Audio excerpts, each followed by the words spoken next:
Welcome to Part 5 of this 5-part presentation on consultant learning, a framework for empowering students to excel and a framework for transforming your teaching experience.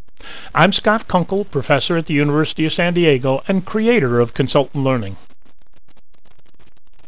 In Part 4, we learned how the process of consultant learning works.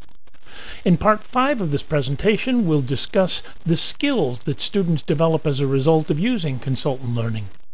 We'll also discuss what I call the bad writing dilemma, how you speed evaluation of projects that include bad writing issues. Then we'll discuss how to go about setting up a consultant learning course and what help and support are available to you if you decide you want to use consultant learning in your teaching. Students learn a number of important life skills from a consultant learning course.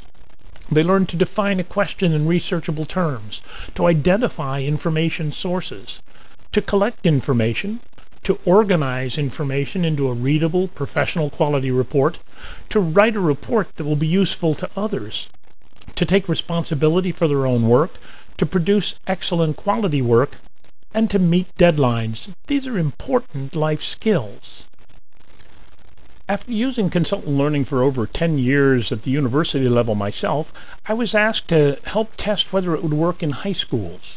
With the help of the San Diego School District, we beta tested consultant learning framework with 11 high school teachers in 2004-2005. The original 11 teachers loved the method, and many have continued to use it ever since. By 2009, consultant learning was being used in dozens of high school and college classrooms around the country. Subjects including math, science, English, Spanish, web design, computer applications, cooking and nutrition, sewing and design, physical education, business, a broad spectrum of classes.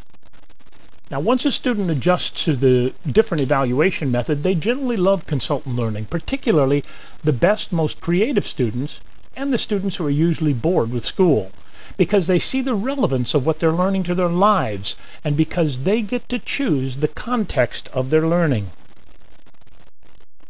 One thing that plagues all teachers is the dilemma of what to do about poor writing submitted in projects and papers. Ignoring bad writing, bad grammar, spelling, punctuation, style, referencing, and so forth, tells students that bad writing is acceptable. But in today's work world, poor writing and communication skills can be a major handicap. But where do you find time to correct writing when you have enough to teach in your own course? I frequently hear the lament, "I'm not an English teacher." So what can we do? There is a solution to the bad writing dilemma. Over my years of teaching, I collected the most common grammatical, punctuation, word substitution, referencing, and style errors that I saw over and over again in student papers into a small book that I call the 80-20 Guide to Business Writing. Rather than searching for answers to writing questions in a 300-page manual on style, my students can look in a 66-page book and find their answers 80 to 90% of the time.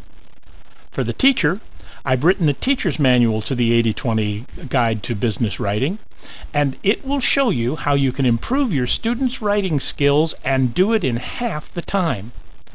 For example, if you try to explain a run-on sentence in the margin of a paper, you'd have to write, "This is a run-on sentence." A run-on sentence is where you attach two independent clauses with a comma. You need to break this into two sentences, use a semicolon, or use a conjunction such as and or but. But all I have to do is write, "See section 2.10 in the margin." And the student can go to section 2.10 in the 80-20 Guide to Business Writing and learn everything they need to know about how to fix that error and how to avoid making that error in the future. I have lots of students tell me that they learned more writing skills in my class than in any English class they ever took. And I don't teach writing in my class. They learned it by my coaching with the use of the 80-20 Guide to Business Writing. The 80-20 Guide to Business Writing is available from Kunkel Publishing for only $19.95 per copy. If you put 20 or 30 copies in the back of your classroom, you'll solve your bad writing dilemma. Help your students learn more about writing than you ever thought possible, and probably improve your own writing skills while you're at it. The book will last for several years in the back of your room, and if your district cannot afford to stock your classroom with copies, call me and I'll see if I can help you find a corporate sponsor. Now that you've heard the complete presentation on consultant learning, what can you do with this information? Well, you can file it away as nice to know. You could use ideas and pieces of consultant learning in isolation. The negative to that strategy is that if it fails to work as well as you want it to, you won't know whether it was consultant learning that didn't work or your modifications that made it fail. Or you could decide to create and implement a consultant learning course with the help of me and the consultant learning website. So, if you've decided that you want to create a consultant learning course, here's what you'll need to do.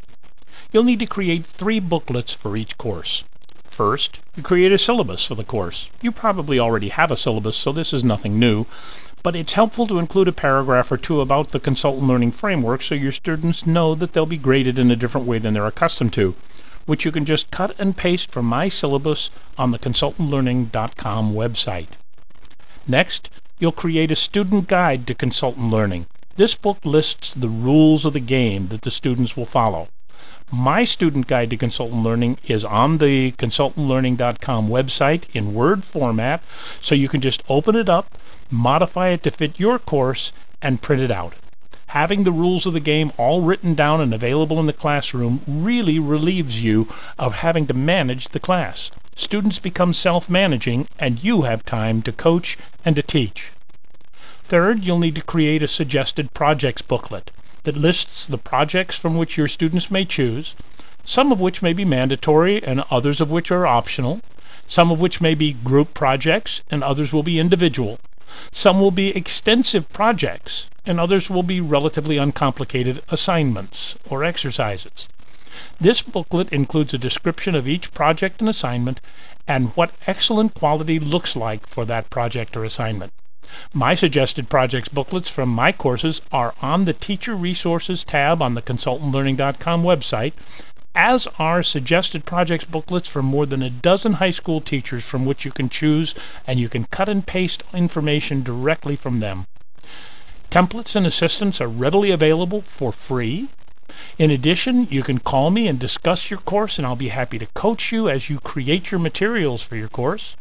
And if you think the 80/20 Guide to Business Writing might be of help to you, call me or email me and I'll send you a free examination copy. All the materials that you need to create a consultant learning course are available for free on the website www.consultantlearning.com. On-site training is also available. If you have several teachers at your school who'd like to learn, contact me. Contact me by email at scott.kunkel@gmail.com, or you can call me at 619-276-2376, and I'll be happy to discuss with you your implementation, training, materials, and so forth.